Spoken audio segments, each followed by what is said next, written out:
ನಮಸ್ಕಾರ ಸ್ನೇಹಿತರೆ, welcome back to the MG outdoor. ಸ್ನೇಹಿತರೆ, ಇವತ್ತು ಕಾಂತಾರ ಸಿನಿಮಾದ ಒಂದು ರಿವ್ಯೂ ಮಾಡ್ತಾ ಇದ್ದೇನೆ. ಹಾಗೆ ಕೂಡ ಕಾಂತಾರ ಸಿನಿಮಾದ ಇಲ್ಲಿಯವರೆಗೂ ಅಂದರೆ ಸಿನಿಮಾ ರಿಲೀಸ್ ಆಗಿ ಇವತ್ತಿಗೆ 12 ದಿನ ಆಯಿತು. ಇಲ್ಲಿಯವರೆಗೂ ಒಂದು ಕಲೆಕ್ಷನ್ ಬಗ್ಗೆ ಕೂಡ ತಿಳಿಸ್ಕೊಡ್ತೀನಿ ಅಂತ ಹೇಳ್ತಾ ಸ್ನೇಹಿತರೆ ವಿಡಿಯೋನ ಶುರು ಮಾಡ್ತಾ ಇದ್ದೀನಿ. ವಿಡಿಯೋನ ಕೊನೆ ತನಕ ನೋಡಿ. ನಿಮಗೆ ವಿಡಿಯೋ ಇಷ್ಟ ಆಗ್ಬೋದು. ಇಷ್ಟ ಆದರೆ ಚಾನಲ್ ಸಬ್ಸ್ಕ್ರೈಬ್ ಮಾಡ್ಕೊಳ್ಳಿ. ಬನ್ನಿ ಸ್ನೇಹಿತರೆ, ಇವತ್ತಿನ ಒಂದು ಈ ವಿಡಿಯೋನ ಶುರು ಮಾಡೋಣ.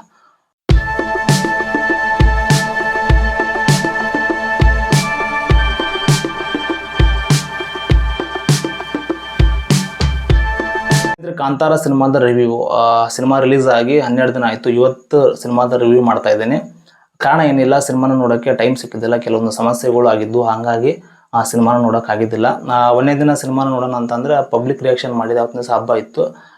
ಹಿಂದಿನ ದಿನ ನೋಡೋಣಪ್ಪ ಅಂತಂದರೆ ನಮ್ಮೂರಲ್ಲಿ ಹಿಂದಿನ ದಿನ ಪ್ರೀಮಿಯರ್ ಶೋ ಇದ್ದಿದ್ದಿಲ್ಲ. ಮತ್ತು ಕಾಂತಾರ ಸಿನಿಮಾ 2ನೇ ತಾರೀಕು ರಿಲೀಸ್ ಆಗಿತ್ತಲ್ಲ, ಅವತ್ತಿನ ಒಂದು ಬೆಳಗಿನ ಒಂದು ಶೋನು ಕೂಡ ಇದ್ದಿದ್ದಿಲ್ಲ. ಅಂದರೆ ಬೆಳಗ್ಗೆ ಅಂದರೆ 6 ಗಂಟೆಗೆ 7 ಗಂಟೆಗೆ ಸಿನಿಮಾ ಶುರು ಮಾಡ್ತಾರೆ.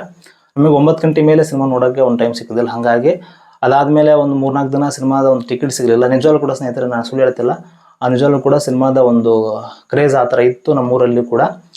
ಕೆಲವೊಂದು ಸಮಸ್ಯೆಗಳು ಕೂಡ ಇದ್ದು, ಹಂಗಾಗಿ ನೋಡೋದಾಗಿಲ್ಲ. ಸ್ನೇಹಿತರೆ, ವಿಡಿಯೋನ ಏನಪ್ಪ ಅಂತಂದರೆ ರಿವ್ಯೂನ ನೋಡಿರೋರು ಓಕೆ, ಬಟ್ ನೋಡ್ಬೇಕು ಅನ್ನಿಸ್ತೋರು ಕೂಡ ಕಾಂತಾರ ಸಿನಿಮಾದ ರಿವ್ಯೂನ ನೋಡಿ. ಹಾಗೆ ಕಲೆಕ್ಷನ್ ಬಗ್ಗೆ ಕೂಡ ತಿಳಿಸ್ಕೊಡ್ತೀನಿ. ಸ್ನೇಹಿತರೆ, ಕಾಂತಾರ ಸಿನಿಮಾದ ಬಗ್ಗೆ ಮಾತಾಡೋದಾದರೆ, ಕಾಂತಾರ ಸಿನಿಮಾ ನಮ್ಮ ಕನ್ನಡ ಒಂದು ಹೆಮ್ಮೆಯ ಚಿತ್ರ.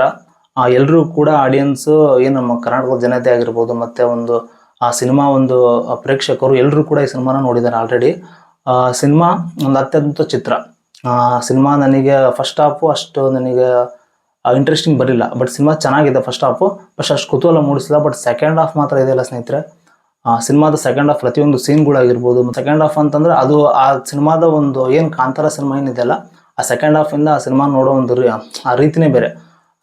ರಿಷಬ್ ಶೆಟ್ಟಿ ಅವರ ಮೇಲೆ ಒಂದು ದೈವ ಬರೋ ರೀತಿ ಇದೆಯಲ್ಲ, ಅದನ್ನು ಅವ್ರು ತೆಗೆದಿರೋ ರೀತಿ, ಅವ್ರು ಮಾಡಿರೋ ಒಂದು ಪರ್ಫಾರ್ಮೆನ್ಸು, ಅದರಿಂದ ನಾವು ತಿಳ್ಕೊಳ್ಳೋಂಥ ವಿಷಯಗಳನ್ನ ರಿಷಬ್ ಶೆಟ್ಟಿ ಅವರು ತೋರಿಸ್ಕೊಟ್ಟಾರೆ ಅಂತ ಹೇಳ್ಬೋದು. ಅವ್ರ ಒಂದು ಡೈರೆಕ್ಷನ್ನು ಕೂಡ ಅದೇ ಥರ ಮೂಡ್ ಬಂದಿದೆ. ಅವರ ಒಂದು ಆ್ಯಕ್ಟಿಂಗು ಕೂಡ, ಆಮೇಲೆ ಇದು ಅಜನೀಶ್ ಲೋಕನಾಥ್ ಅವರ ಒಂದು ಮ್ಯೂಸಿಕ್ಕು ಮತ್ತು ಪರ್ಫಾರ್ಮೆನ್ಸ್, ಎಲ್ಲರೂ ಕೂಡ ಏನು ಅವ್ರ ಕ್ಯಾರೆಕ್ಟರ್ ಅದು ಕಾಂತಾರ ಸಿನಿಮಾದಲ್ಲಿ ಏನು ಆ್ಯಕ್ಟ್ ಮಾಡಿದಾರಲ್ಲ, ಎಲ್ಲರೂ ಕೂಡ ಅವರ ಒಂದು ಪಾತ್ರ ವಿಭಿನ್ನವಾಗಿ ಡಿಫ್ರೆಂಟ್ ಆಗಿದೆ.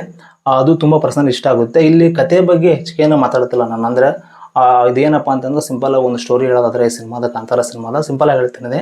ಯಾವುದೇ ರೀತಿಯ ಕಥೆನ ನಾನು ಇಲ್ಲಿ ಹೇಳ್ತಾ ಇಲ್ಲ. ಫುಲ್ಲು ಏನಪ್ಪ ಅಂತಂದರೆ ಒಂದು 3 ಜನಾಂಗದವರು, ಒಂದು 3 ಊರಿನವರು ಮಧ್ಯೆ ನಡೆಯುವಂಥ ಒಂದು ವಾರ್. ಅದು ಇದು ಅದಕ್ಕೋಸ್ಕರ ನಡೆಯುತ್ತೆ ಜಗಳ. ಹಾಗೂ ಏನೇನೆಲ್ಲ ಅವರ ಮಧ್ಯೆ ಏನೇನೆಲ್ಲ ವಾರ್ಗಳಾಗಿ ಏನೇನೆಲ್ಲ ಆಗುತ್ತೆ ಅನ್ನೋದು ನೀವು ಸಿನಿಮಾ ನೋಡಿ ತಿಳ್ಕೊಬೇಕು. ನನಗೆ ಸೆಕೆಂಡ್ ಹಾಫು ತುಂಬ ಇಂಟ್ರೆಸ್ಟ್ ಅಂತು ಸಿನಿಮಾ. ಅವರ ಪರ್ಫಾರ್ಮೆನ್ಸ್ ನನಗೆ ತುಂಬ ಇಷ್ಟ. ರಿಷಬ್ ಶೆಟ್ಟಿ ಅವರ ಒಂದು ಫೈಟಿಂಗ್ ಸೀನ್ ಆಗಿರ್ಬೋದು, ಮತ್ತು ಅವರು ಏನಪ್ಪ ಅಂತಂದರೆ ಅವ್ರ ಮೇಲೆ ಒಂದು ದೈವ ಬರೋ ರೀತಿ ಆ ಪರ್ಫಾರ್ಮೆನ್ಸ್ ಆಗಿರ್ಬೋದು, ಅವರ ಒಂದು ಡೈಲಾಗ್ ಆಗಿರ್ಬೋದು, ಅವೆಲ್ಲ ಟೋಟಲಿ ಫುಲ್ ಅದು ತುಂಬ ನನಗೆ ಇಷ್ಟ ಆಯಿತು. ಎಲ್ರಿಗೂ ಕೂಡ ಈ ಸಿನಿಮಾ ಇಷ್ಟ ಆಗಿದೆ, ಅದರಲ್ಲಿ ಯಾವುದೇ ರೀತಿಯಿಂದ ಡೌಟ್ ಇಲ್ಲ.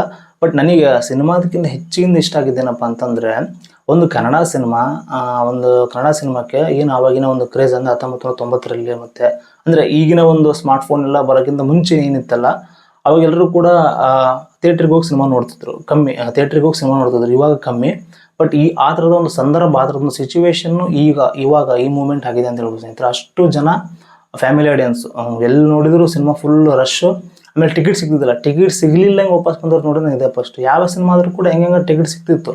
ಬಟ್ ಈ ಸಿನಿಮಾಗೆ ಪರ್ಸನಲ್ ಹೇಳ್ಕೊಂಡ್ರೆ 1 ವಾರವರೆಗೂ ಒಟ್ಟೆ ಟಿಕೆಟ್ ಸಿಗಿಲ್ಲ. ಅಷ್ಟು ಫುಲ್ಲು ಜನ. ಆಮೇಲೆ ಅಷ್ಟು ಜನ ಸಿನಿಮಾ ನೋಡ್ಬೇಕು ಅನ್ನೋ ಒಂದು ಹುಚ್ಚು ಕಾಂತಾರ ಸಿನಿಮಾನ. ನಾವು ಕಾಂತಾರ ಸಿನಿಮಾ ನೋಡಬೇಕು, ನಾವು ಹೋಗಿದ್ದೀವಿ, ನೀವು ಹೋಗಿದ್ದೀವಿ, ಎಲ್ಲರೂ ಕೂಡ ಹೋಗೋದು ಸಿನಿಮಾ ನೋಡೋದು. ಅಂದರೆ ಸಿನಿಮಾ ಆ ಥರ ಇದೆ ಸ್ನೇಹಿತರೆ, ನಿಜವಲ್ಲೂ ಕೂಡ ಸಿನಿಮಾ ಆ ಥರ ಇದೆ. ನಾನೇ ಕೂಡ 1 ವಾರ ಲೇಟ್ ಆಯಿತು ಸಿನಿಮಾ ನೋಡೋಕ್ಕೆ. ನನಗೆ ಪರ್ಸ್ನಲಿ 3 ದಿನ ನನಗೆ ಸಿನಿಮಾದ ಒಂದು ಟಿಕೆಟ್ ಸಿಕ್ಕಿದ್ದಿಲ್ಲ. ಇನ್ನು 2 ದಿನ ಸ್ವಲ್ಪ ಸಮಸ್ಯೆಗಳಾಗಿರೋದ್ರಿಂದ ಸಿನಿಮಾ ನೋಡಿದ್ದಿಲ್ಲ ಸ್ನೇಹಿತರೆ. ಟೋಟಲ್ ಹೇಳಬೇಕಂದ್ರೆ ಸಿನಿಮಾ ಚೆನ್ನಾಗಿದೆ. ಸಿನಿಮಾ ಎಲ್ಲರೂ ಕೂಡ ನೋಡುವಂಥ ಒಂದು ಚಿತ್ರ. ರಿಷಬ್ ಶೆಟ್ಟಿ ಅವರ ಒಂದು ಪರ್ಫಾರ್ಮೆನ್ಸು, ಅವರ ಮೇಲೆ ಒಂದು ದೈವ ಬರೋ ರೀತಿನ ಒಂದು ಅರ್ಧ ಗಂಟೆಯಿಂದ ಒಂದು 45 ನಿಮಿಷ ಅಂತ ಅನ್ಕೊತೀನಿ. ಆ ಒಂದು ಸಿಚುವೇಶನ್ನು, ಆ ಒಂದು ಸಂದರ್ಭದಲ್ಲಿ ಏನು ಒಂದು ಆ್ಯಕ್ಟ್ ಮಾಡಿದ ರಿಷಬ್ ಶೆಟ್ಟಿ ಅವರು, ಅದು ಮಾತ್ರ ಅತ್ಯದ್ಭುತ ಅಂತ ಹೇಳ್ಬೋದು. ಯಾವುದೇ ರೀತಿ ನಮಗೆ ಇದು ಹೆಂಗಪ್ಪ ಸಿನಿಮಾ ಅನ್ನೋದು ಅದನ್ನು ಹೇಳೋಕ್ಕೆ ರಿಯಾಕ್ಷನ್ನೇ ಬರ್ತಿಲ್ಲ, ಅಷ್ಟು ಅದ್ಭುತವಾಗಿ ಈ ಸಿನಿಮಾ ಇದೆ ಸ್ನೇಹಿತರೆ. ಇನ್ನು ಈ ಕಾಂತಾರ ಸಿನಿಮಾದ ಕಲೆಕ್ಷನ್ ಬಗ್ಗೆ ಹೇಳೋದಾದರೆ, ಅಂದರೆ ಇಲ್ಲಿಯವರೆಗೂ, ಅಂದರೆ ಸಿನಿಮಾ ರಿಲೀಸ್ ಆಗಿ ಇವತ್ತಿಗೆ 12 ದಿನ ಆಯಿತು. ಇಲ್ಲಿಯವರೆಗೂ ಒಂದು ಕಲೆಕ್ಷನ್ ಬಗ್ಗೆ ಹೇಳೋದಾದರೆ, ಒಟ್ಟಾರೆ 655 ಕೋಟಿ ಅಷ್ಟು ಕಲೆಕ್ಷನ್ ಮಾಡಿದೆ ಸಿನಿಮಾ. ಇನ್ನೂ ಕೂಡ ಅಂದರೆ ಇನ್ನೂ ಒಂದು ವಾರದಲ್ಲೇ ಕೂಡ 1000 ಕೋಟಿ ಹೋಗ್ಬೋದು ಸಿನಿಮಾ. 1 ವಾರ 2 ವಾರ 1000 ಕೋಟಿ ಹೋದರೆ ನಮಗಂತೂ ಫುಲ್ ಖುಷಿ. ಯಾಕಪ್ಪ ಅಂತಂದರೆ ನಮ್ಮ ಕನ್ನಡ 2 ಸಿನಿಮಾಗಳು 1000 ಕೋಟಿ ಮೇಲೆ ದಾಟಿದವಲ್ಲ. ಒಂದು KGF, ಸೆಕೆಂಡ್ ಒಂದು ಕಾಂತಾರ. ಫುಲ್ ಖುಷಿ. ಅದು ಹೊಂಬಾಳ ಫಿಲ್ಮ್ಸ್ ಪ್ರೊಡಕ್ಷನಲ್ಲೇ ಬಂದಂಥ ಸಿನಿಮಾಗಳು. ಸ್ನೇಹಿತರೆ, ಇದು ಕಲೆಕ್ಷನ್ ವಿಚಾರ ಅಲ್ಲದೆ ಆ ಸಿನಿಮಾ ಆ ಥರ ಇದೆ ಸ್ನೇಹಿತರೆ. ಎಲ್ಲರೂ ಕೂಡ ನೋಡುವಂಥ ಸಿನಿಮಾ. ಫ್ಯಾಮಿಲಿ ಆಡಿಯನ್ಸು ಅಂದರೆ ಫ್ಯಾಮಿಲಿ ಆಡಿಯನ್ಸು ಯಾವರು ಅಷ್ಟು ಜನ ಬರಲ್ಲ. ಅಂದರೆ ಫ್ಯಾಮಿಲಿ ಆಡಿಯನ್ಸ್ ಅಂದರೆ ಯಾವ ಥರ ಹೇಳ್ತಿದ್ದೀನಪ್ಪ ಅಂತಂದ್ರೆ ನಾನು ಈಗ 70-80 ವರ್ಷದವ್ರು ಅಜ್ಜ ಅಜ್ಜಿಗಳು ನಾವೆಲ್ಲ ನೋಡೋಂಥ ಸಿನಿಮಾ ಅಲ್ಲಪ್ಪ, ನೀವು ಹೋಗಿ ನೋಡ್ರಿ ಅಂತ ಕೆಲವೊಂದು ಸಿನಿಮಾಗಳು ಇವಾಗ ಏನು ರಿಲೀಸ್ ಆಗ್ತಾರಲ್ಲ ಆ ಸಿನಿಮಾ ಕೇಳ್ತಾರೆ. ಬಟ್ ಈ ಕಾಂತಾರ ಸಿನಿಮಾಗೆ ಹೆಚ್ಚಿಗೆ ಅವರೇ ಬರ್ತಿರೋದು. ಅಂದರೆ ಸಣ್ಣ ಮಕ್ಕಳಿಂದ ಹಿಡಿದು ದೊಡ್ಡವರು ಕೂಡ ಮತ್ತು ಒಂದು ಮಧ್ಯಮ ವರ್ಗದವರು ಕೂಡ ಅವರೇ ಹೆಚ್ಚಿಗೆ ಸಿನಿಮಾನ ಒಟ್ಟ ನೋಡಿರೋದಿಲ್ಲ. ಥಿಯೇಟ್ರಿಗೆ 1 ವರ್ಷ 2 ವರ್ಷ 3 ವರ್ಷ 10 ವರ್ಷ. ಅಂದರೆ ವಿಷ್ಣುವರ್ಧನ್ ಅವರು ಮತ್ತು ರಾಜ್ಕುಮಾರ್ ಅವರು ಸಿನಿಮಾ ನೋಡಿದವರು 10-20 ವರ್ಷ ಆದಮೇಲೆ ಇವಾಗ ಸಿನಿಮಾ ನೋಡ್ತಾ ಇದ್ದಾರೆ ಕಾಂತಾರ ಸಿನಿಮಾ. ಅದೆಷ್ಟರ ಮಟ್ಟಿಗೆ ಸಿನಿಮಾ ಇದೆ ಅನ್ನೋದು, ಆ ಥರ ಒಂದು ಕ್ರೇಜ್ ಯಾವ ಥರ ಇರ್ಬೋದು ಅದು.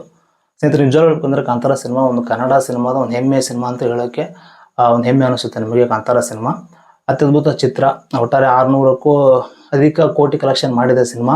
ನನಗಂತೂ ಪರ್ಸ್ನಲಿ ತುಂಬ ಇಷ್ಟ ಆಯಿತು ಸಿನಿಮಾ. ಆನೆಸ್ಟಾಗಿ ಹೇಳ್ತಾ ಇದ್ದೀನಿ, ನನಗೆ ಆ ಸಿನಿಮಾನು ತುಂಬ ಇಷ್ಟ ಆಯಿತು. ಸಿನಿಮಾಗಿಂತ ಹೆಚ್ಚಿಂದು ಆ ಸಿನಿಮಾದ ಒಂದು ಕಲೆಕ್ಷನ್ನು, ಹಾಗೆ ಸಿನಿಮಾನ ಎಲ್ಲರೂ ಬಂದು ನೋಡ್ತಿದ್ರಲ್ಲ ಅದು ಒಂದು ಖುಷಿ. ಥಿಯೇಟ್ರ್ ಫುಲ್ ಖಾಲಿ ಹೊಡಿತಿತ್ತು ಕೆಲವೊಂದು ಸಿನಿಮಾಗಳಲ್ಲಿ. ಕೆಲವೊಂದು ಸಿನಿಮಾ ಅಂತ ಅಂದರೆ ಸಣ್ಣ ಪುಟ್ಟ ಸಿನಿಮಾ. ಬಟ್ ಈ ಸಿನಿಮಾ ಕಾಂತಾರ ಸಿನಿಮಾ ರಿಲೀಸ್ ಆದಮೇಲೆ ಎಲ್ಲರೂ ಕೂಡ ಅಂದರೆ ಫ್ಯಾಮಿಲಿ ಆಡಿಯನ್ಸು, ಅಜ್ಜ ಅಜ್ಜಿ ಮೊಮ್ಮಕ್ಕಳು ಗಂಡ ಹೆಂಡತಿ ಮಕ್ಕಳು ಎಲ್ಲರೂ ಕೂಡ ಬಂದು ನೋಡುವಂಥ ಒಂದು ಸಿನಿಮಾ. ಅದೊಂದು ಆ ಥರ ಒಂದು ಬರೋದೆಲ್ಲ ಎಲ್ಲೋ ಒಂದು ಜಾತ್ರೆಗೋ ಅಥವಾ ಎಲ್ಲೋ ಒಂದು ದೇವಸ್ಥಾನಕ್ಕೆ ಹೋಗೋ ಒಂದು ರೀತಿ ನಮಗೆ ಈ ಸಿನಿಮಾ ಥಿಯೇಟ್ರಲ್ಲಿ ಕಾಣಿಸ್ತು. ಪರ್ಸ್ನಲಿ ನನಗೆ ತುಂಬ ಇಷ್ಟ ಆದಂಥ ಸಿನಿಮಾ ಕಾಂತಾರ ಸಿನಿಮಾ. ನಿಮಗೂ ಕೂಡ ಇಷ್ಟ ಆಗಿದೆ ಅಂತ ಅನ್ಕೊತೀನಿ ಈ ರಿವ್ಯೂ. ಹಾಗೆ ನೀವು ಕೂಡ ಸಿನಿಮಾ ನೋಡಿದರೆ ನಿಮ್ಮ ಒಂದು ಅಭಿಪ್ರಾಯಗಳನ್ನು ಕಮೆಂಟ್ ಬಾಕ್ಸಲ್ಲಿ ಕಮೆಂಟ್ ಮಾಡಿ. ಸ್ನೇಹಿತರೆ, ವಿಡಿಯೋನ ಕೊನೆಯಂತ ನೋಡೋದಕ್ಕೆ ಧನ್ಯವಾದ ಹೇಳ್ತಾ ವಿಡಿಯೋನ ಎಂಡ್ ಮಾಡ್ತಾ ಇದ್ದೀನಿ. Thanks for watching. ನಮಸ್ಕಾರ.